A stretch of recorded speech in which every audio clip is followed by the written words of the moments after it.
Eu suspeito que a maioria dos homens não tem ideia do que significa masculinidade bíblica, pelo menos até ler esse livro.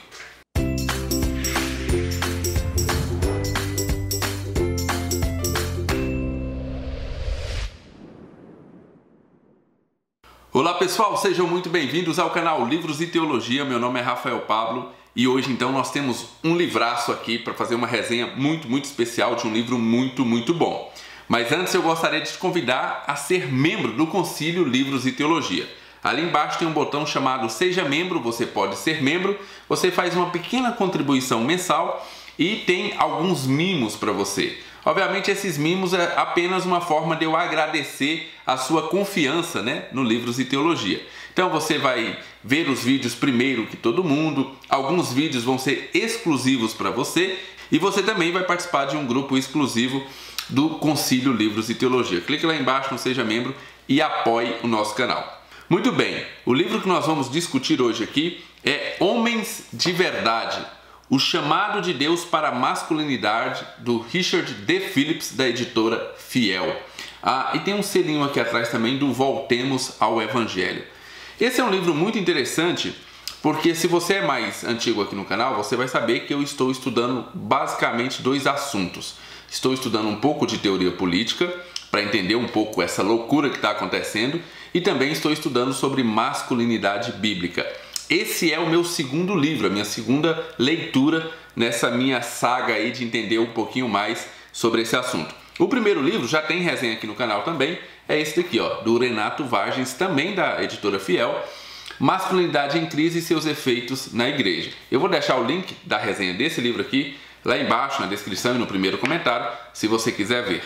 Mas hoje o assunto é esse daqui, ok? Muito bem, antes de começar a falar propriamente do livro, eu gosto muito de explicar o porquê que eu estou estudando esse assunto. É óbvio que eu estou estudando esse assunto porque eu preciso saber a respeito de masculinidade bíblica, eu preciso aplicar esses princípios da palavra de Deus na minha vida, para que o meu casamento, na criação dos meus filhos, nas minhas amizades, em tudo isso. Então esse é o primeiro fundamento de eu estar pesquisando esse assunto. Mas o segundo fundamento foi porque quando eu fui buscar conhecimento a respeito de masculinidade bíblica, e aí fui buscar no YouTube alguns vídeos para ver, eu vi que as atrocidades que são cometidas em nome da masculinidade bíblica é coisa de cair o queixo. Você vai ver pastores falando absurdos ou agindo de forma absurda e falando que esse comportamento dele ou essa fala dele é para você virar homem. É uma masculinidade fundamentada nas escrituras. Mas à medida que você vai vendo a pregação, mas ele perverteu todo o texto não queria dizer isso. O texto jamais falou alguma coisa nesse sentido, que para você ser homem de verdade você precisa ter barba, por exemplo, ou que um homem de verdade é aquele machão alfa mesmo, aquele cara bem machão mesmo, estilo lenhador, e que o homem que é homem, eu escutei até um pouco tempo atrás um pastor dizer isso, que homem que é homem de vez em quando xinga. Tem base um negócio desse? Não é para nós ficarmos assustados com isso, porque o próprio pastor utiliza xingamentos como forma de chamar a atenção de outros homens, Ele utiliza ali de linguagem totalmente chula contra outros homens, xingando os outros homens, no sentido de você não vai reagir, seu... E aí fala um palavrão. Eu não creio que essa seja a masculinidade bíblica, não creio que isso tem fundamento nas escrituras, e é por isso que eu falei, não é possível que a literatura esteja ensinando os homens a serem isso daí, ou a agirem dessa forma. Aí, então, comecei a buscar esse conhecimento. E olha só que coisa interessante, como Deus é bom de ter colocado esse livro na minha mão. O Richard D. Phillips, durante muitos anos da vida dele, serviu ao exército americano. Se não me engano, ele era chefe dos tanques ali, alguma coisa nesse sentido. Então, ele viveu nesse ambiente onde ser macho, onde ser masculino era ser o forte, Era ser fortão, era bancar lá o machão dentro do exército. Mas aí quando você vai ler o livro, ele vai tecer sérias críticas a esse tipo de masculinidade. Ele vai falar, olha, isso não é masculinidade, isso não provém das escrituras. Isso pode ser masculinidade para o mundo, mas não pode ser masculinidade para um cristão. O livro é dividido em duas partes. Na primeira parte, ele vai fundamentar tudo aquilo que ele acredita que é essencial para que você entenda a função do homem e o mandato cultural do homem aqui na Terra. Essa é a primeira parte, ele faz toda uma fundamentação desse mandato cultural. Na segunda parte, ele vai pegar esses princípios que foram explicados na primeira parte e vai aplicar nos relacionamentos que um homem tem. E aí ele vai fundamentar todo o livro dele lá em Gênesis 2, no mandato cultural.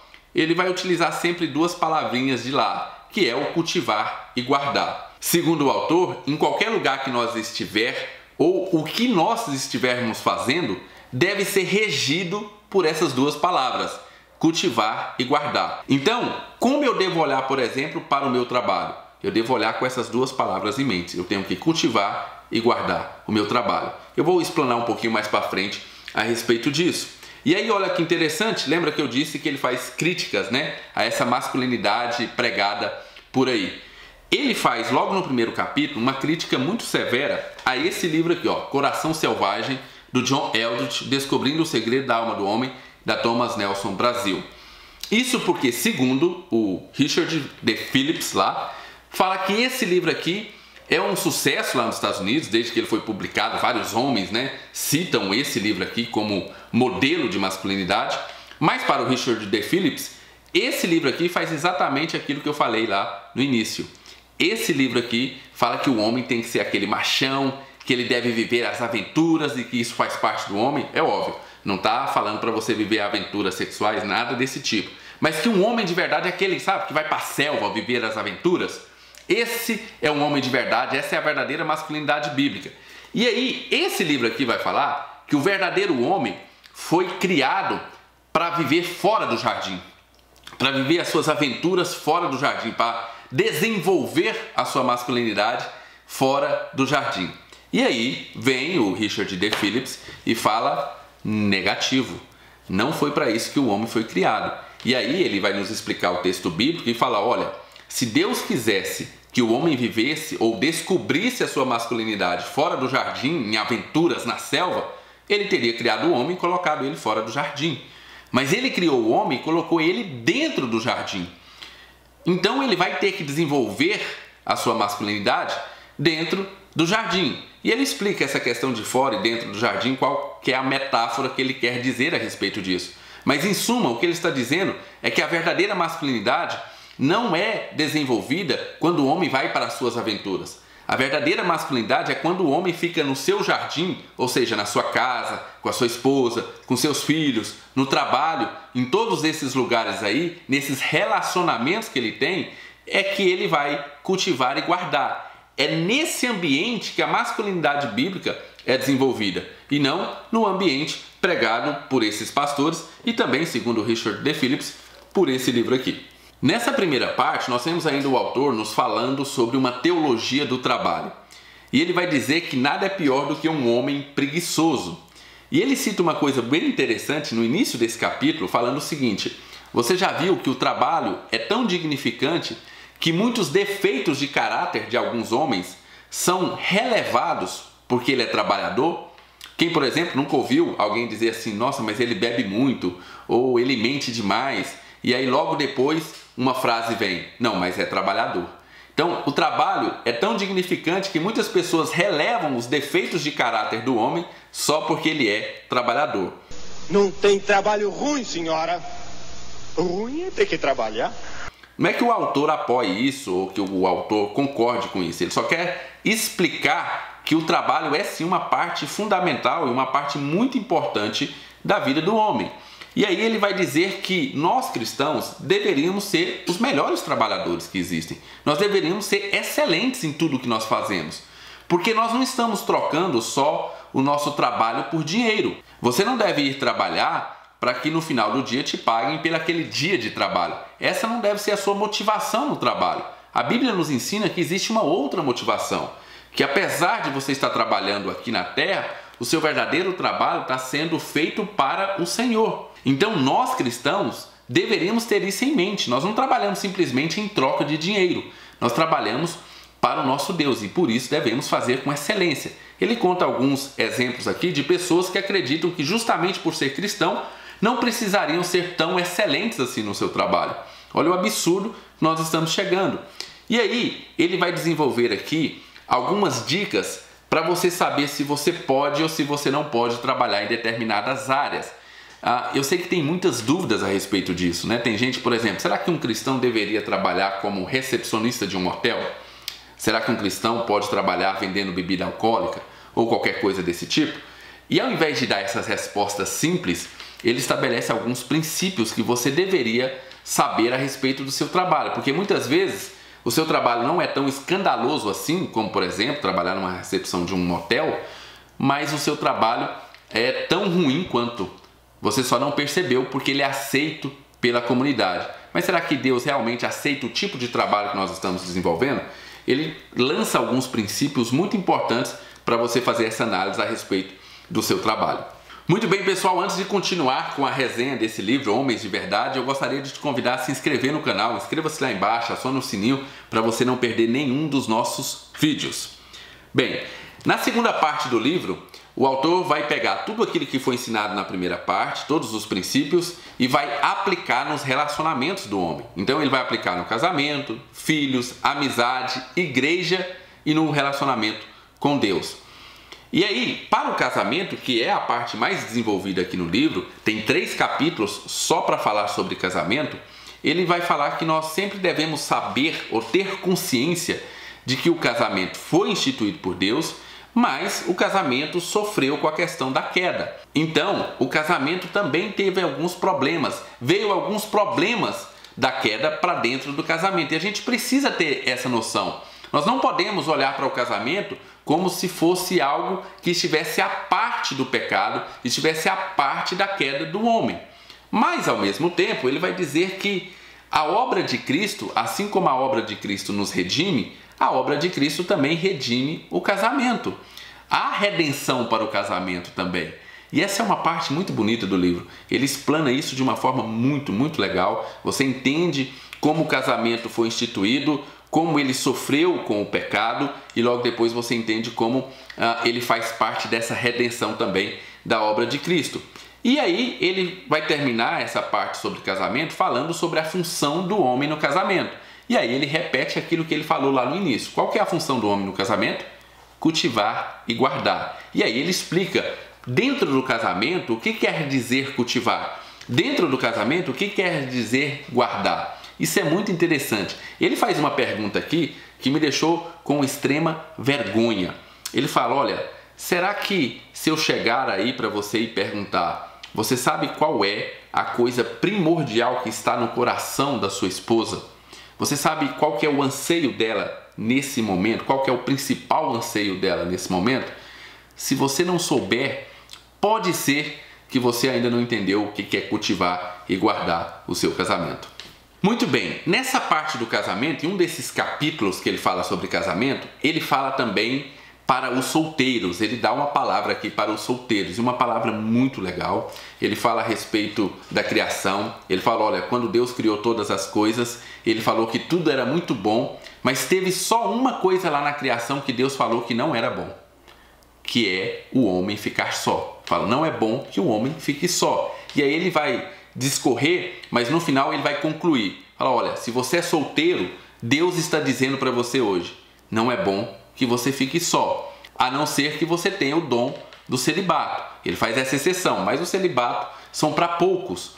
Então ele fala, ó, essa questão de ficar solteiro, Deus tem a mesma palavra que tinha lá na criação. Não é bom que você fique só. E aí, logo depois, ele vai partir para o relacionamento com filhos. Essa é uma outra parte muito interessante desse livro. A forma como ele aborda o cultivar e guardar com os filhos é muito legal. Ele fala como você deve cultivar a amizade com seus filhos, mas ele não parte para aquela psicologia, né, extrema de que você deve ser o melhor amigo do seu filho, que você não deve bater, você deve conversar, o diálogo é a melhor solução. Ao contrário, ele conta aqui uma vez que estava no avião e que tinha um pai com um menininho ali do lado, o menino começou a fazer birra e começou a dar birra ali, e ele teve vontade de virar para o pai e falar, não é possível, o senhor quer que eu resolva o problema? Eu sei o que o seu filho está querendo, mas o senhor não quer dar, quer umas palmadas. Então ele não tem esse problema. Mas ele diz que nós, pais, deveríamos ter sempre em mente o coração do filho. Tudo que nós queremos e tudo que nós desejamos é que o filho entregue o seu coração a nós. Mas para isso, nós devemos entregar o nosso coração ao nosso filho também. E ele explica como é feito isso. Nessa parte de cultivar, ele fala sobre você ler para o seu filho, você orar com o seu filho, você trabalhar junto com o seu filho e você também brincar com o seu filho. Essa é a parte de cultivar. E aí na parte de guardar ele fala sobre a disciplina.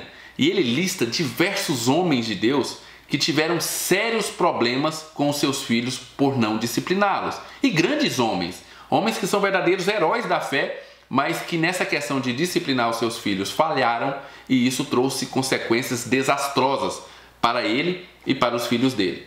Depois ele parte para falar sobre amizade, uma outra parte muito legal do livro, uma parte bem instrutiva, até porque nos livros que eu já li a respeito de masculinidade, a amizade normalmente nunca entra. Entra sempre casamento, filhos, trabalho, igreja, mas a amizade normalmente é colocada para escanteio. Mas aqui também nós somos ensinados a cultivar e a guardar as nossas amizades. A mesma coisa acontece quando ele vai falar nos nossos relacionamentos com a igreja. E aí tem uma coisa importante que eu gostaria de citar. Ele fala que todo homem que está ali na igreja deve se preparar para ser líder naquela igreja, mesmo que ele nunca venha a ser. Mas que se ele for exigido, ele deve estar preparado. Então, mesmo que você não queira ser diácono, mesmo que você não queira ser presbítero, você deve estar preparado para assumir essa responsabilidade se for necessário. Você deve se preparar como um homem de Deus para assumir a liderança ali na sua igreja. Isso é guardar a sua igreja, isso é cultivar a sua igreja. É óbvio, né, que ele vai discorrer muito bem cada um desses aspectos. E ele termina falando a respeito do nosso relacionamento com Deus. E é claro, se o nosso relacionamento com Deus não é cultivado e não é guardado, qualquer outro relacionamento não vai ser cultivado e não vai ser guardado. Homens de Verdade, do Richard D. Phillips, é um livro muito bom. Um livro que todo homem deveria ler. Todo homem deveria ler esse livro antes de se casar e pelo menos uma vez ao ano depois que você casar. Realmente entrou assim para a minha lista de livros que eu devo retornar à leitura um pouco mais para frente. Eu quero terminar o vídeo, bem, não é bem terminar, mas eu quero fazer uma citação que eu acho que explica bem a pegada desse livro aqui. Diz o seguinte lá na página 33 e 36, eu fiz uma junção dessas duas citações. Os homens devem ser plantadores, construtores e cultivadores. A vida de trabalho de um homem deve ser gasta realizando coisas, geralmente como parte de uma empresa ou de outro grupo de pessoas. Devemos investir nosso tempo, nossas energias, nossas ideias e nossas paixões em trazer coisas boas à existência. Um homem fiel, portanto, é aquele que se dedicou a cultivar, construir e criar. Esse chamado para guardar completa o mandato masculino da Bíblia de cultivar. Um homem não deve apenas empunhar o arado, mas também carrega a espada. Como Senhor abaixo de Deus no jardim, Adão não deveria apenas torná-lo frutífero, mas também mantê-lo seguro. Da mesma forma, nosso mandato básico como homens cristãos é cultivar, construir e desenvolver, mas também servir de guarda para que as pessoas e as coisas fiquem em segurança. Homens de Verdade, o chamado de Deus para a masculinidade de Richard D. Phillips, da editora Fiel, vai levar 9 Moshés. 9 Moshés é um livro muito bom, um livro base para você aprender sobre masculinidade, um livro que vai tirar essas asneiras que estão sendo ditas por aí a respeito de masculinidade da sua cabeça. Você vai ver que você não precisa ter barba, você não precisa ter carro potente, você não precisa desse tipo de coisa para ser um homem de verdade, para ser um homem bíblico. É um livro que você tem que estar sempre lendo. É um livro que você deve ler pelo menos uma vez ao ano ou no máximo uma vez a cada 2 anos para você relembrar os conceitos e para que você olhe para tudo aquilo que você faz e fique com aquela mentalidade de cultivar e guardar. Se você gostou desse livro, o link vai estar lá embaixo para você comprar, e você comprando por esse link você ajuda o nosso canal. Não esqueça de compartilhar esse vídeo e deixar o seu like. Fiquem com Deus, um abraço e até o nosso próximo vídeo.